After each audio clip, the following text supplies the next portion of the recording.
les 3 accusés poursuivis pour assassinat et tentative d'assassinat, l'ex-mercenaire biélorusse Yuri Chouchkine, pilote présumé d'un des 2 avions Sukhoi 25, a disparu. Il est introuvable.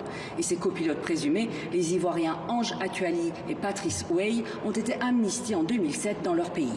Reste que le procès se tient tout de même avec 70 témoins et 10 experts, ainsi que des parties civiles appelées à la barre.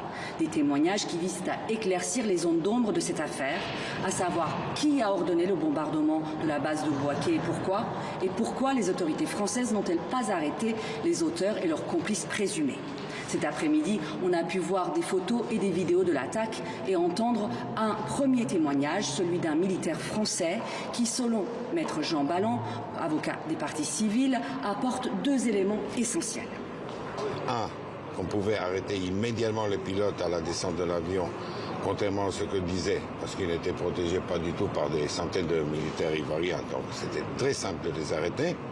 Et deuxièmement, que tout le monde était au courant de l'arrestation des pilotes au Togo, que les soldats, tout ça, sauf une seule personne qui a dit ça devant le juge d'instruction, qui s'appelle De Villepin.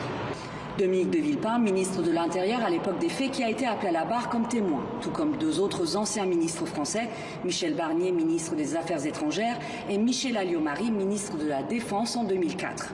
Au cours de l'instruction, tous 3 avaient été soupçonnés d'entrave à l'enquête.